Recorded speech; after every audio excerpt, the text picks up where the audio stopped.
হলো, সেই বিষয়বস্তু আজ আমরা আস্বাদন করব। তাই দেখো মায়া, আজ শ্রীধাম নদিয়া নবদ্বীপ মাঝে কি হচ্ছে? আজ নদিয়া নবদ্বীপ মাঝে নবদ্বীপ চন্দ্র গৌর হরি শ্রীবাস আঙিনার মাঝে সব ভক্তদের নিয়ে শিখল করতাল নিয়ে মধুর হরি নামে মাতোয়ারা হয়ে নৃত্য করছে। আর যখনই মধুর হরি নামে মাতোয়ারা হয়ে নৃত্য করছে, তখনই বৈষ্ণব পদকর্তা লীলার এক পাশে দাঁড়িয়ে সেই ভাব দর্শন করে বলল, দেখো আজ গৌরহরি কোনভাবে উদয় হয়ে নৃত্য করছে। তিনি বললেন, গৌর নাচে রে, গৌর নাচে রে, গৌর নাচে রে, নাচে রে, নাচে রে,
হঠাৎ করে যেন আমার প্রভুর নয়নে জল। সঙ্গে সঙ্গে শ্রীবাস প্রভু গৌরাঙ্গ মহাপ্রভুর কাছে ছুটে গিয়ে প্রভুর গলাটা জড়িয়ে ধরে বলল, প্রভু কি তুমি কাঁদছো? কি হয়েছে তোমার? কেন কাঁদছো তুমি প্রভু? সঙ্গে সঙ্গে প্রভু বলল, কই শ্রীবাস, আমি কাঁদছি না তো। প্রভু তুমি সবার কাছ থেকে আড়াল করে যেতে পারো, কিন্তু আমার কাছে নয়। বলো প্রভু কি হয়েছে তোমার, কেন কাঁদছো তুমি? সঙ্গে সঙ্গে প্রভু বলল, জানো শ্রীবাস আমি কেন কাঁদছি? শ্রীবাস এই ব্রজধামে যারা আমার সঙ্গে ছিল সবাই তো আমার কাছে এলো, কিন্তু শ্রীবাস কই? আমি তাকে তো দেখতে পাচ্ছি না। তুমি কাকে খুঁজছো প্রভু? সঙ্গে সঙ্গে গৌরাঙ্গ মহাপ্রভু বলল, জানো শ্রীবাস আমি কাকে খুঁজছি? শ্রীরাম সুদাম দাম বসুদাম সবাই তো আমার কাছে এসেছে, কিন্তু শ্রীবাস সে যে এখনো আমার কাছে আসেনি। শ্রীবাস, প্রভু কার কথা বলছো তুমি? কে সে? সঙ্গে সঙ্গে প্রভু বলল, জানো শ্রীবাস সে কে? তবে শোনো শ্রীবাস, সে যে আমার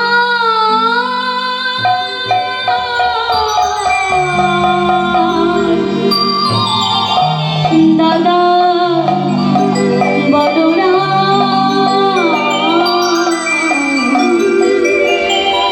দাদা বলরাম, দাদা বলরাম, সে যে আমার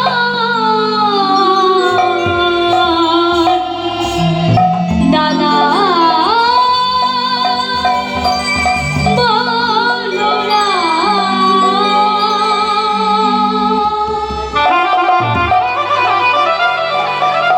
প্রভু, এই জন্য তুমি কাঁদছো? সঙ্গে সঙ্গে প্রভু বলল, শ্রীবাস জানো আমাকে যখন কেউ দেখে, আমাকে দেখে কি বলে শ্রীবাস? সবাই আমায় ডেকে বলে, ও শ্রীবাস শোনো তবে, সবাই আমায় বলে আমি যদি ব্রজের কানা,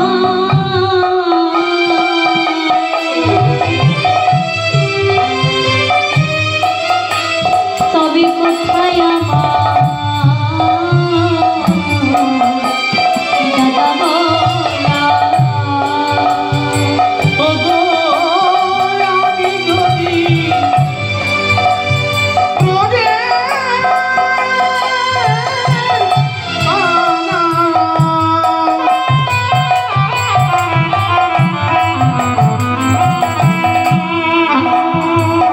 তবে কোথায় আমার দাদা বলরাম? ও শ্রীবাস, আমি যদি ব্রজের কানা,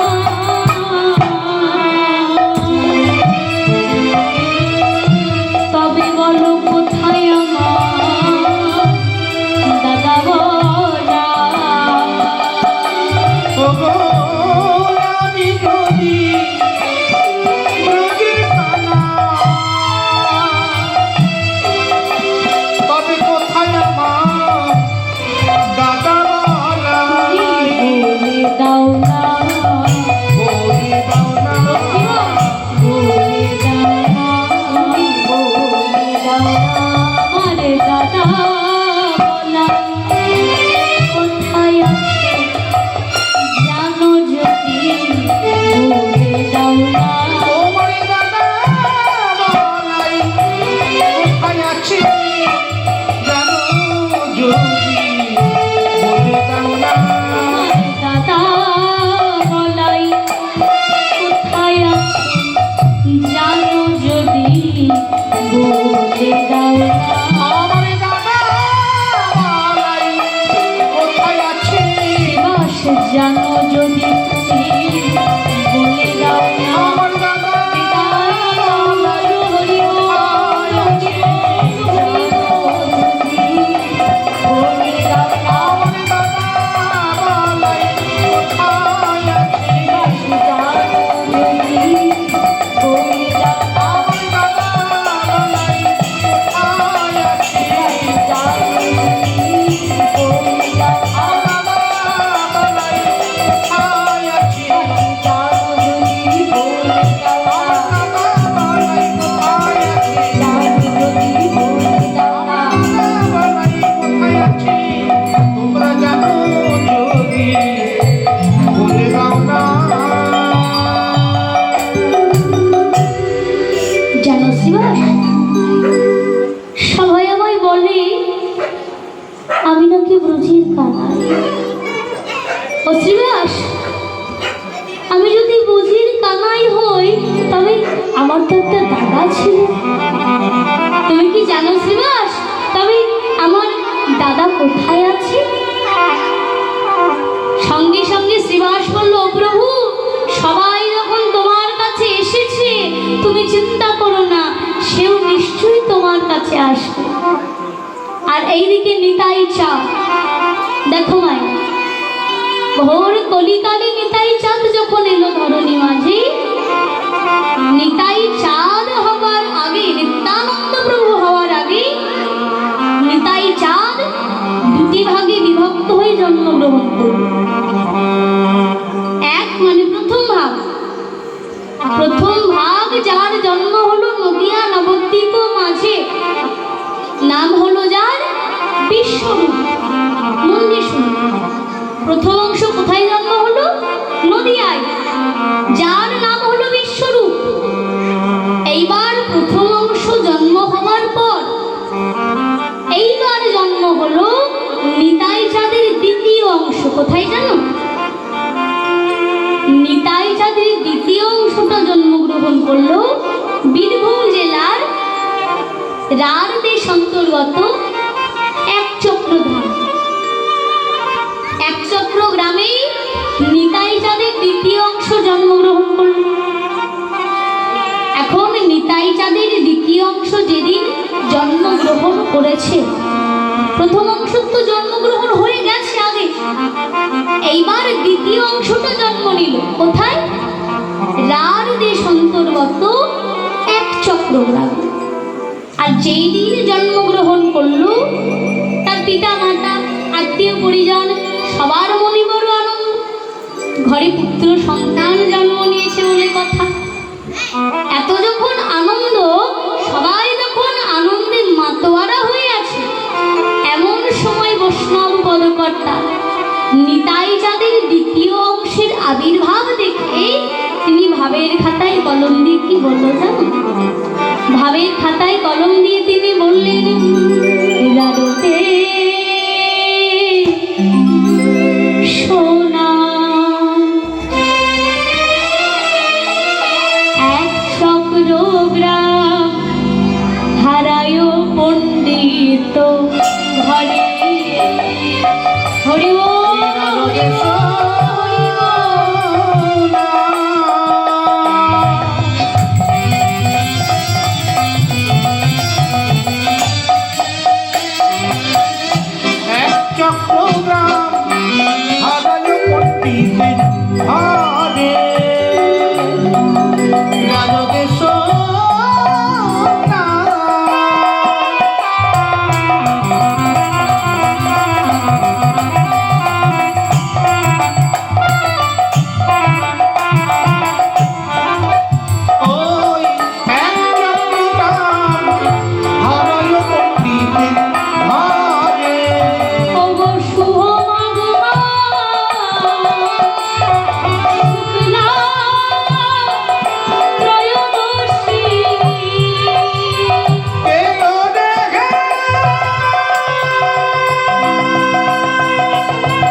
রার দেশু নাম এক চক্রগ্রাম কবে জন্মগ্রহণ করলো?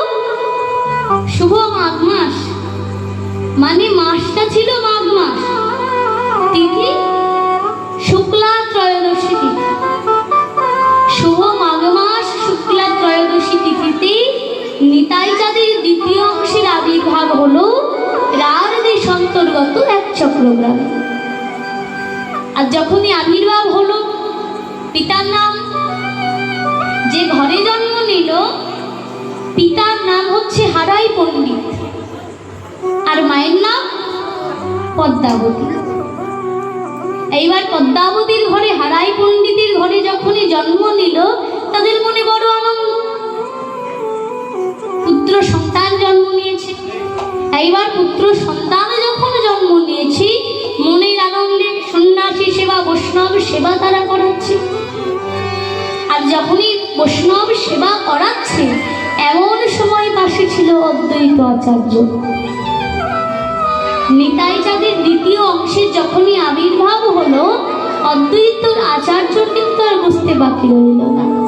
সঙ্গে সঙ্গে বৈষ্ণব পদকর্তা বলল, দেখো আজ দেখিয়া অদ্বৈত হয়ে হরষিত,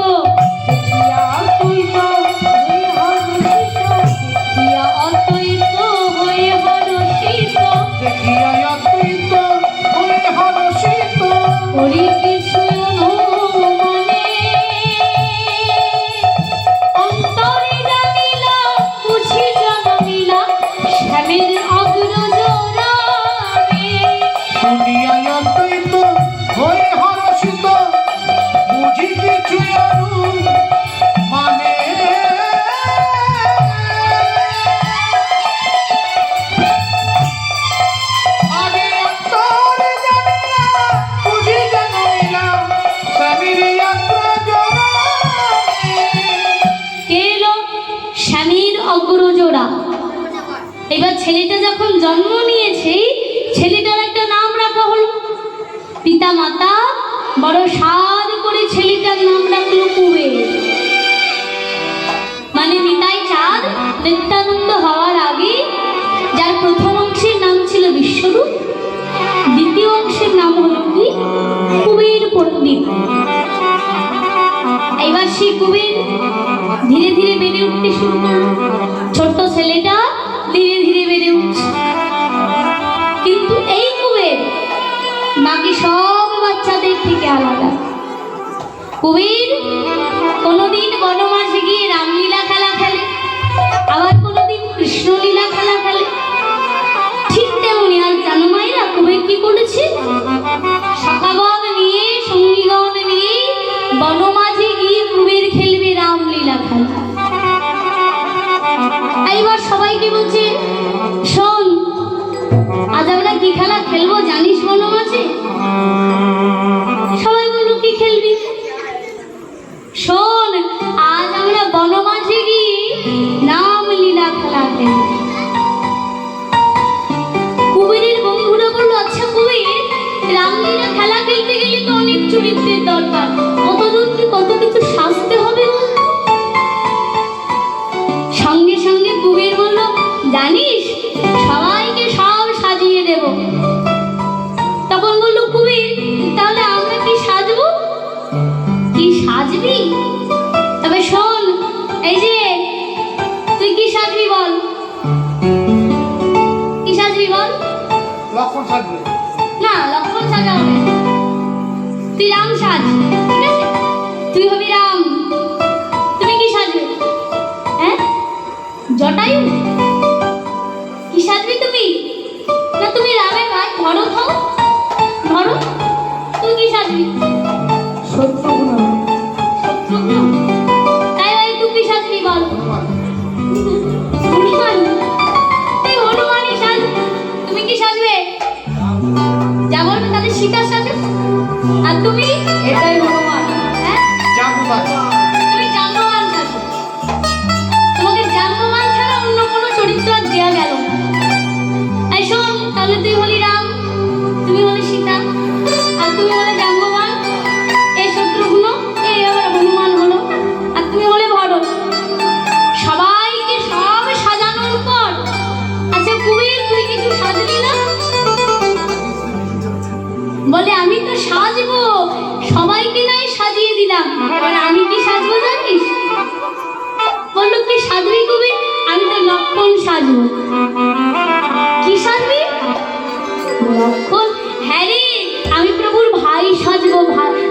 লক্ষণ সাজবো। জানো মায়েরা, এইভাবে কুবের বনের মাঝে গিয়ে রামলীলা খেলা খেলছে। আবার কোনোদিন যখন কৃষ্ণলীলা খেলা খেলে তখন এই কুবের সাজে দাদা, মানে প্রাণ কানাইয়ের দাদা বলরাম সাজে। এইবার বনমাঝি কুবের সখাগণদের নিয়ে সবাইকে সুন্দর করে সাজিয়ে দেওয়ার পর ওই বনমাঝি রামলীলা খেলা খেলতে খেলতে কুবের কি করছে? রাম সীতা নামের জয়ধ্বনি করছে। কেমন ভাবে করছে জানো? রাম সীতা রাম, সীতা রাম, সীতা রাম,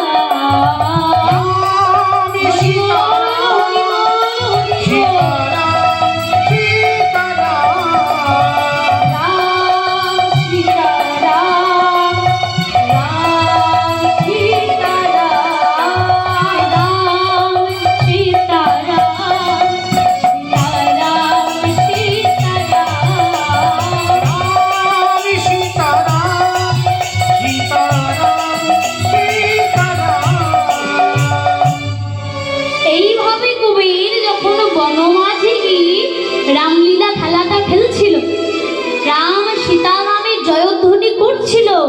এমন সময় বনমাঝে খেলা খেলতে খেলতে হঠাৎ করে কুবেরের কানে বেজে উঠল। কে যেন কুবেরকে ডেকে বনমাঝে বলছে, বলরাম,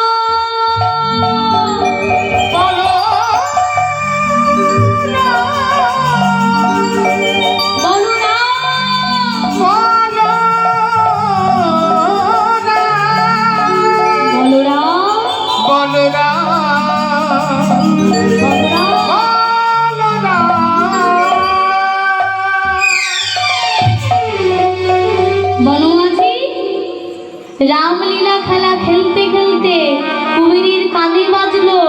কি যেন কুবেরের নাম ধরে ডেকে ডেকে বলছে বলরাম। আর সেই বলরাম নাম যখনই কুবের শুনতে পেল, রামলীলা খেলা পরিত্যাগ করে, সখাগণ সঙ্গ পরিত্যাগ করে ছুটতে ছুটতে মায়ের কাছে এসে কুবের বলছে, মা, মা,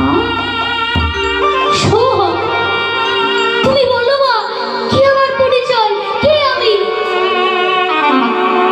কেন তুই কুবের? না মা,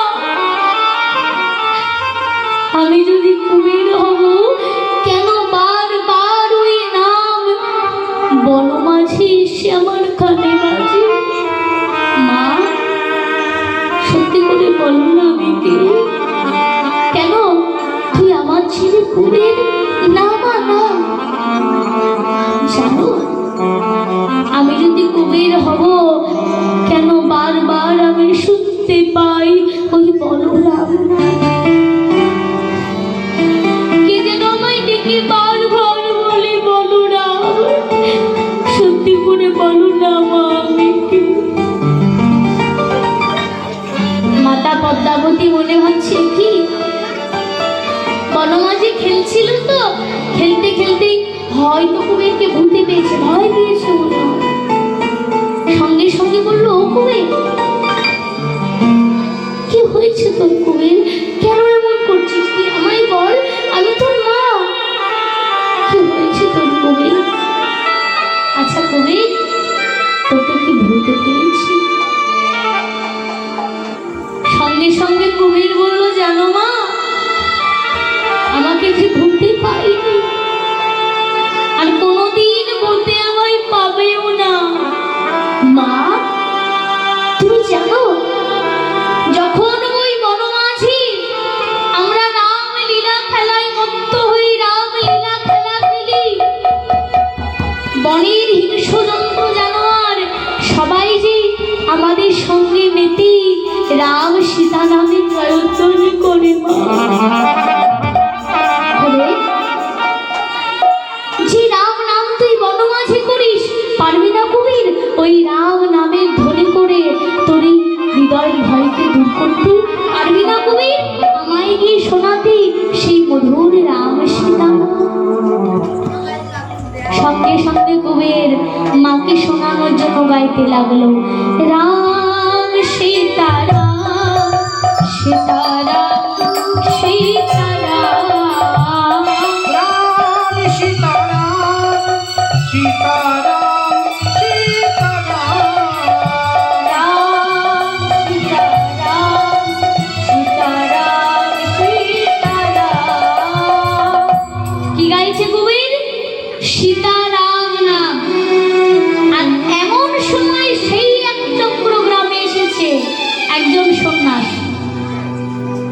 বৈষ্ণব মহাজন যারা পদাবলী রচনা করেছে, পণ্ডিতগণ বলেছে সেই সময় এক চক্র গ্রামে যে সন্ন্যাসী এলো, সেই সন্ন্যাসী নাকি নিতাই চাঁদের প্রথম অংশ, মানে বিশ্বরূপ।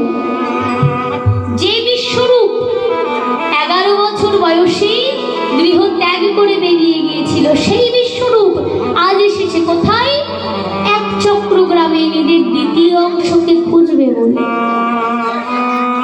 সেই বিশ্বরূপ গয়া, কাশী, কেদারনাথ, বদ্রীনাথ সব তীর্থ ঘুরতে ঘুরতে আজ এসে দাঁড়িয়েছে এক চক্রগ্রামে। এক চক্রগ্রামে এসে যখনই দাঁড়িয়েছে, পদ্মাবতী মায়ের গৃহের পাশ দিয়ে যখনই চলে যাচ্ছে, হঠাৎ করে তার কানে বেজে উঠল কে যেন গাইছে সীতারাম নামের জয়ধ্বনি। পদ্মা মায়ের দরজায় গিয়ে বলছে, মা আমায় দুটো ভিক্ষে দেবে? পদ্মা মা আনন্দিত হয়ে বলবে, কি সন্ন্যাসী বৈষ্ণব পূর্ণ দ্বাদশীর দিনে আপনি আমার গৃহে? পূর্ণ দ্বাদশীর দিনে যখন আপনি আমার গৃহে এসেছেন, সন্ন্যাসী আজ মধ্যাহ্নকালে আপনি আমার গৃহে সেবা পাবেন। সন্ন্যাসীর সেবার ব্যবস্থা করে সন্ন্যাসীকে সেবা দিয়ে যখনই দক্ষিণা দিতে গেল, সন্ন্যাসী বিশ্বরূপ বলে উঠল, মা তুমি কি দিচ্ছ?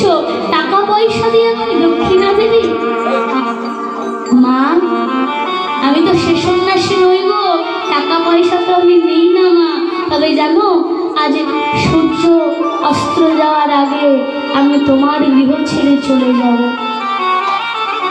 কিন্তু মা তুমি একবার ডেকে দিতে পারো ওই ছেলেটাকে যে একটু আগে সীতারাম নাম গাইছিল? পদ্মামা ডেকে বলে উঠল, কুবের, ও কুবের, একবার এদিকে আই তো। কুবের এসে যখনই সন্ন্যাসীর চরণে প্রণাম করেছে, প্রণাম করতে কুবেরের বদনে বদন দিতে সন্ন্যাসী যেন বুঝতে পারল এই তার দ্বিতীয় অংশ। সঙ্গে সঙ্গে বলে উঠল, কুবের, তোমার মাকে যে নাম তুমি গিয়ে শোনাচ্ছিলে, কুবের পারবে না আমায় শোনাতে? সঙ্গে সঙ্গে কুবের বলল, নিশ্চয়ই পারবো, তবে শোনো কুবের, আমার একটা শর্ত আছে। তুমি যতক্ষণ গাইবে আমি শুনবো, সীতারাম যতক্ষণ বলবে শুনবো। যদি তুমি শুধু রাম বলো, আমি তোমায় একটা অক্ষর বলবো, তার সঙ্গে সংযোগ করে তোমায় রাম নাম গাইতে হবে। বেশ, কুবের মনের আনন্দে গাইতে লাগলো, রাম সীতারাম, সীতারাম সীতারাম, হরি বল হরি বল হরি বল, সীতারাম, রাম সীতারাম, সীতারাম সীতারাম, রাম রাম রাম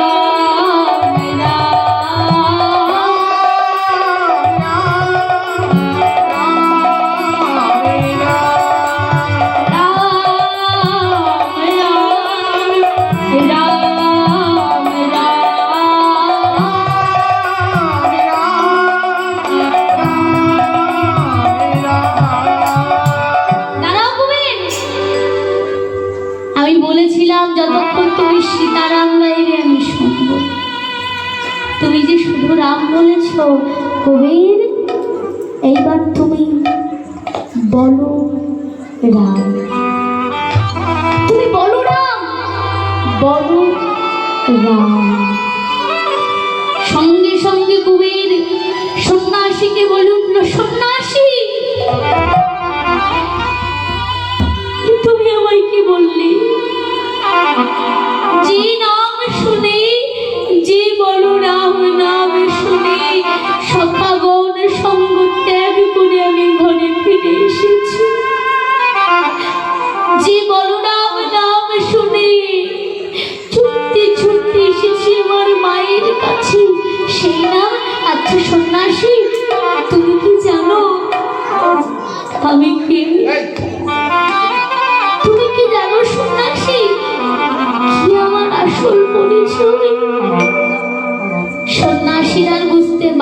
রইল না।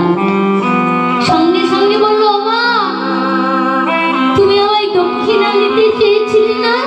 শোনো মা, এবার আমি তোমার কাছে দক্ষিণা চাইবো, কিন্তু তোমায় ত্রিসত্য করতে হবে। আমি যা চাইবো তুমি আমায় তাই দেবে।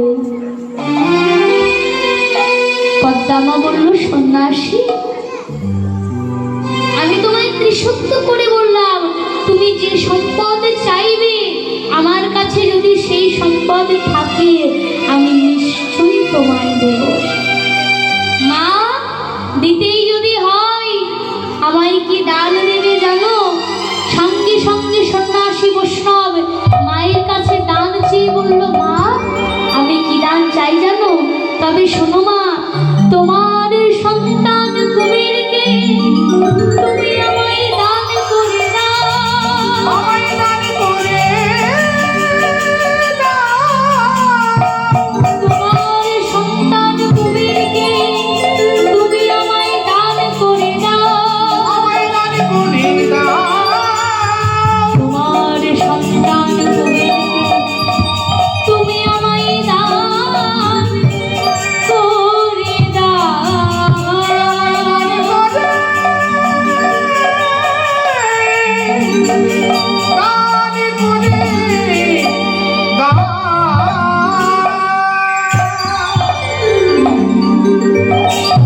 সঙ্গে পদ্মামা বলল, সন্ন্যাসী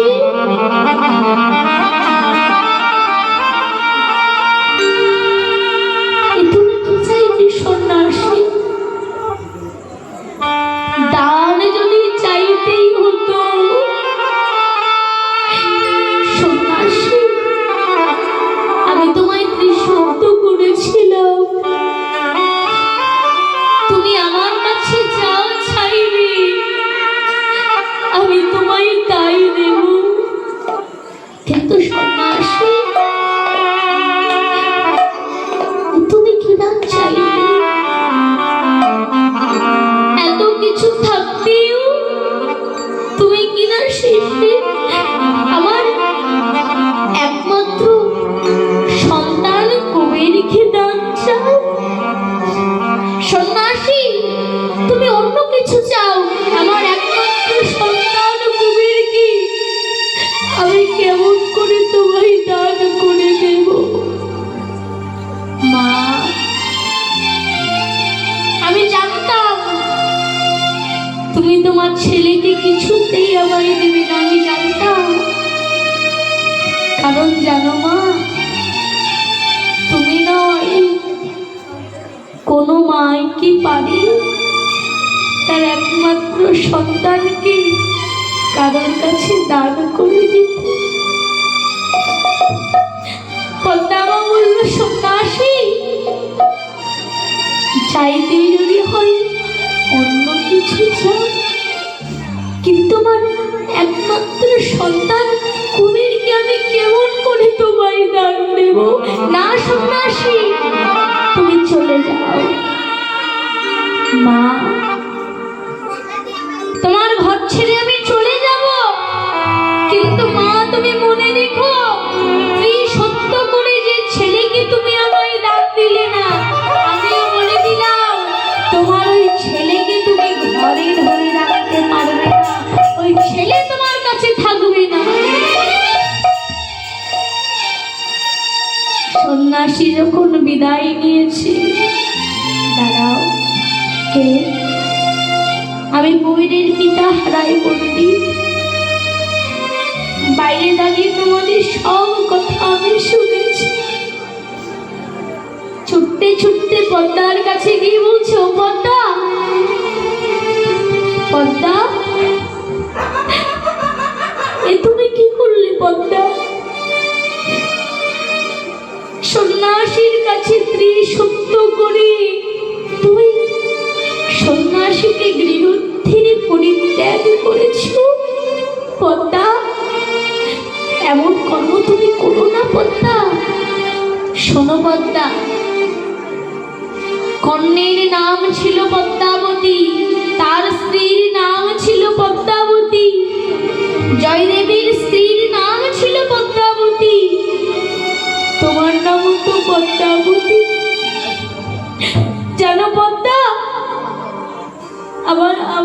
ছেলেটা যেদিন জন্ম হয় আমি ওর জন্ম কুণ্ডলীটা দেখেছিলাম গো পদ্মা।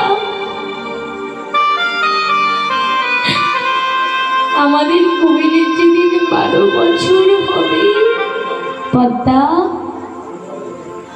কুমির যে আর আমাদের কাছে রইবে না পদ্মা। পদ্মা, আগামীকাল যে কুমিরের 12 বছর পেরিয়ে গেছে পদ্মা, ও যে আর আমাদের কাছে থাকবে না পদ্মা। ওকে যে তোমায় বিদায় দিতেই হবে পদ্মা। পদ্মা, অন্তিম বাড়ির মতো তোমার একমাত্র পুত্র কুবেরকে তুমি সাজিয়ে দেবে না পদ্মা মা? অন্তিম বাড়ির মতো কুবেরকে কাছে ডেকে বলছে, কুবের জানিস কুবের, আজ আমি তোকে অন্তিম বাড়ির মতো সাজাচ্ছি কুবের। চাইলেও আর কোনোদিন আমি তোকে সাজিয়ে দিতে পারবো না, জানিস কুবের। আর কোনোদিন তুই বনমাঝ থেকে ছুটতে ছুটতে এসে আমায় মা বলে ডাকতে পারবি না কুবের। আর কোনোদিন তুই আমার হাতে খেতে পারবি না কুবের। আজ শেষবারের মতো আয়, আমি তোকে মনোমতো করে সাজিয়ে দিই। ছেলের অন্তিম যাত্রায় পদ্মা যখন কুবেরকে সাজিয়ে দিচ্ছে, কুবেরের পিতা হারাই পণ্ডিত বলে উঠল, পদ্মা, ছেলের অন্তিম যাত্রায় কোনো মা যদি এইভাবে কাঁদে পদ্মা, তোমার চোখের জলে কুবেরের যাত্রা পদ্মা জীবনে পিছল হয়ে যাবে না পদ্মা। তুমি অমন করে কেঁদো না পদ্মা। অন্তিম বারের মতো পদ্মা মা কুবেরকে সুন্দর করে সাজাচ্ছে। আর কুবের কি বলছে, কুবের আমি জানি কুবের, যতই তোর পিতা তোকে সন্ন্যাসীর কাছে দাম দিক, আমি জানি কুবের তুই আমায় ছেড়ে কোথাও যাবি না। বল কুবের, তুই আমায় ছেড়ে যাবি? সঙ্গে সঙ্গে কুবের বলে উঠল, মা, সন্ন্যাসীর সঙ্গে যে আমায় যেতেই হবে। জানো মা, ত্রেতা যুগে পিতৃসত্য পালনের জন্য রামচন্দ্র বনবাসে গিয়েছিল। এই ঘোর কলিকালে নাই আমি মাতৃসত্য পালনের জন্য সন্ন্যাসীর সাথে যাব। মা, তুমি অমন করে কেঁদো না মা, অমন করে তুমি কেঁদো না। পদ্মার নয়ন জলে বদনটা ভেসে যাচ্ছে। সঙ্গে সঙ্গে কুবের পদ্মাবতী মাকে ডেকে উঠল, মা, আমি নাই যাচ্ছি সন্ন্যাসীর সঙ্গে, কিন্তু তুমি জানো মা, এই জগৎ সংসার মাঝে তোমার মতো আমার আর কি আপন জন আছে বলো? মা, জগৎ মাঝে তোমার মতো আপন যে আর আমার কেউ নেই মা।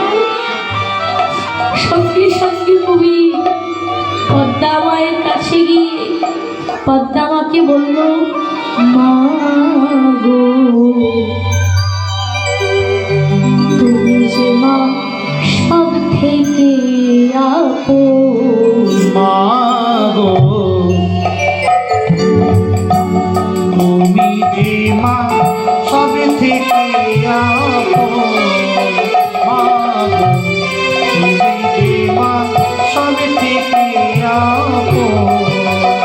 মা রাঙা পা দাও বাড়ি রাখি উপহার দুগালি দাও মানো কুবের ছেলেটা তোমার রাঙা পা হরি বল হরি বল হরি বল রাখি উপহার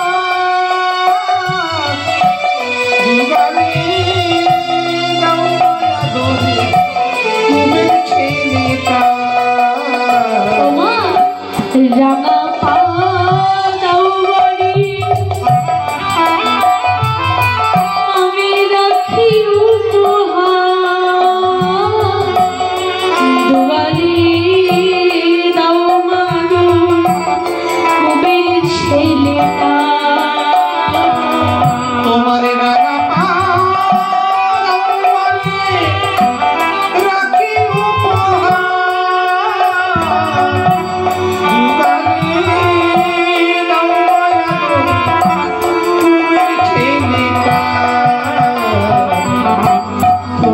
যে মা সবে থেকে আপো পাগো হরি বল হরি বল হরি বল হরি বল যে মা সবে থেকে আপো মা জানো মা কিসের মাসি কিসের পিসি কিসের নাম তুমি সারা তোমার সারা প্রিয় কিসের মাসি কিসের বৃন্দাবন তোমায় ছাড়া অন্ধকার এই ত্রিভুবন কিসের মাসি কিসের পিসি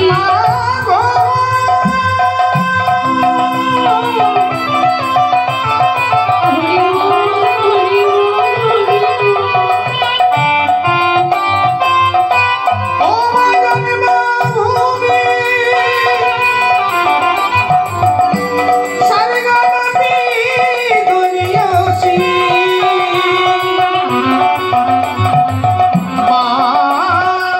মা গো কিসের মাসি কিসের পিসি কিসের বৃন্দাবন তোমায় ছাড়া অন্ধকার এই ত্রিভুবন তুমি যে মা সব থেকে আপো তুমি যে মা সব থেকে আপো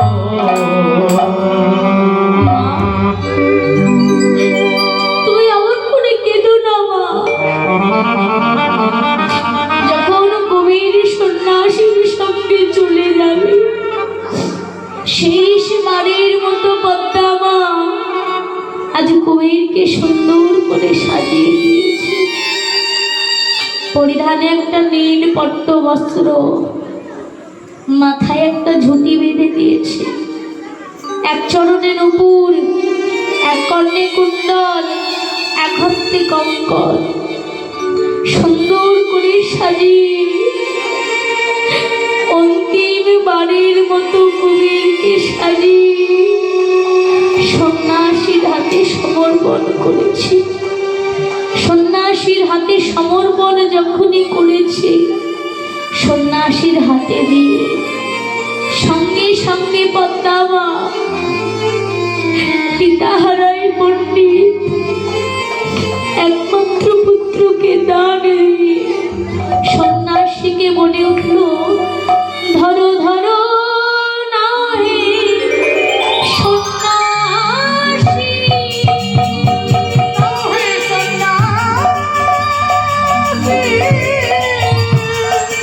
এই কাঙালির দান তুমি গ্রহণ করো